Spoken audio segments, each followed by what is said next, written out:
Hello everyone. For this video, I'm going to discuss about indeterminate forms of limits. So we will evaluate limits in indeterminate forms. Right. So for example, this is the problem number one. So evaluate the limits of x squared minus 9 all over x minus 3 as x approaches to 3. 3. So normally indeterminate forms happen if you substitute directly the given limit. For example, 3, it will result to 0 over 0. So if we try to substitute directly, 3 squared minus 9 all over 3 minus 3. So this will become 9 minus 9 all over 0. So this will become 0 over 0. So this is under indeterminate forms of limits. So you need to do something to the equation before substituting the given limit so that it will not be in the form of 0 over 0. So the only way to solve this problem, you do something factoring. If it involves radicals, you do rationalize. But in this case, I will factor out x squared minus 9. So x squared minus 9 all over x minus 3. So I'm going first to factor out. So this will become x minus 3 and x plus 3 all over x minus 3. So it will cancel out x minus 3. So it will cancel out x minus 3. The remaining function now would be, so you just simply evaluate the limit of x plus 3 as x approaches to 3. So therefore, you substitute directly 3 plus 3. So the final answer is 6. So this is the answer of problem number 1. So indeterminate happens when it is in the form of 0 over 0 or infinite over infinite. Now, what if the problem is like this? No, number 2. This involves radicals. Like for instance, no, you are evaluating the limits of the square root of 3 minus 3. I mean square root of x. Sorry, square root of x minus 3 all over x minus 9. So assuming that the limit is, or your a is 9, no? So when you substitute, very obvious, no, that this is indeterminate because this will become square root of 9 minus 3. Then in the denominator, that is 9 minus 9. So this is in indeterminate form. So in this problem, you need to do rationalize. You cannot apply factoring or simplification. The only way to solve this problem is by rationalizing. So I will do something with a given function, no? From square root of x minus 3 over x minus 9. So I will do rationalization or rationalizing the given function. So I will multiply this with square root of x plus 3, then square root of x plus 3. So upon multiplying square root of x plus 3, so this will become, this is just like, no, sum and difference of 2 squared. So this will become square root of x, then squared minus 3 squared. So all over x minus 9 times the square root of x plus, this is not plus 3, sorry. Yeah, sakto, tama. Square root of x plus 3. Okay, tama. Okay, and then,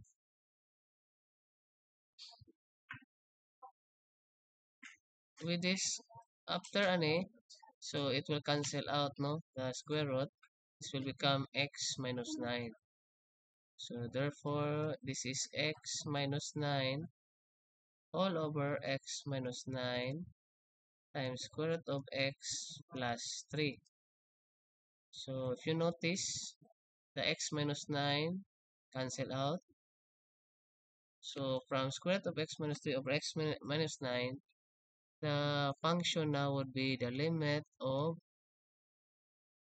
1 over the square root of x plus 3 as x approaches to 9. So you can now substitute the value 9 to the function. So it will not be indeterminate or 0 over 0. So you can substitute now the 9 to the equation for the function. So square root of 9 plus 3. So therefore, the square root of 9 is 3. So 1 over 3 plus 3. So finally, the final answer is 1 over 6. So this is the final answer for problem number 2. So just easy lang siya, no? Easy. So meron ako isang question dito, no, na mataas talaga, no? What if the problem is like this? So it involves radicals pa rin. Medyo dalawa, no? Dalawang radicals. Importante lang nito ang sa algebra nga side. Okay, what if this is the problem number 3? So evaluate the limit of square root of 1 plus 2x minus the square root of 1 minus 4x, right? So all over x.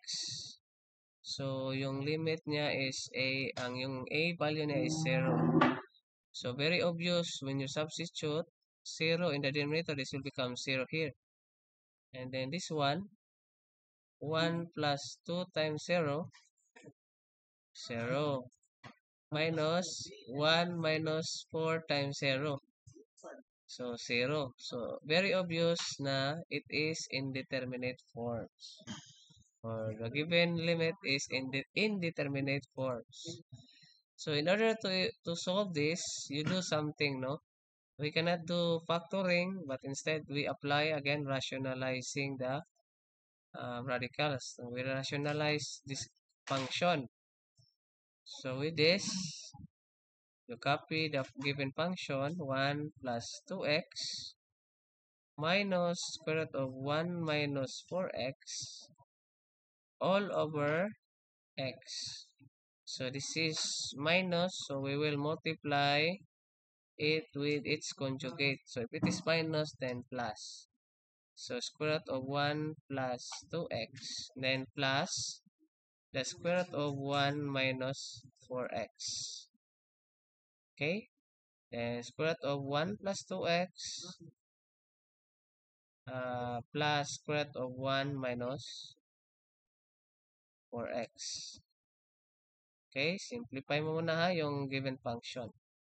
Of course, when the square root, no, review.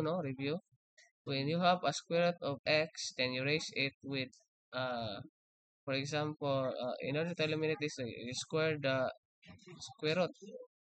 It will cancel out. So it will be, the remaining would be inside the radical. Same with this, because I am applying this one, no, the x squared minus y squared. X plus y, and then x minus y. This is sum and difference of two squares. So with this, uh, when you multiply this one with this portion here with this one, So this will become the square root of 1 plus 2x squared minus square root of 1 minus 4x squared. Okay? All over x, the square root of 1 plus 2x plus square root of 1 minus 4x. So this will cancel out the radical because square root same. The root exponent same. So it will also cancel the square root. So ang matitira na lang is yung inside niya. Okay? Tagalog na ito. Okay, so 1 plus 2x and then minus in this side, ito na lang matitira, no? 1 minus 4x. So 1 minus 4x all over x, then the square root of 1 plus 2x plus the square root of 1 minus 4x. So simplifying further, so this will become 1 minus 2x minus 1, and then because I'm distributing this negative to the inside, no? So 1 negative 1 times 1, that is negative 1. Then negative 1 times 4x, then that is positive 4x. Okay? So all over x, then the square root of 1 plus 2x plus the square root of 1 minus 4x. So, medyo nakita na natin, no? Na makakancel yung 1. Tapos, when you simplify negative 2x plus 4x, then this will become 6x. Tama ba? For a while. Plus 2x ito, hindi to minus, no? This is plus. 1 plus 2x. So, plus. So, 2x day, 2x plus 2x is, this is 4x. So, this is 4x all over x, then square root of 1 plus 2x,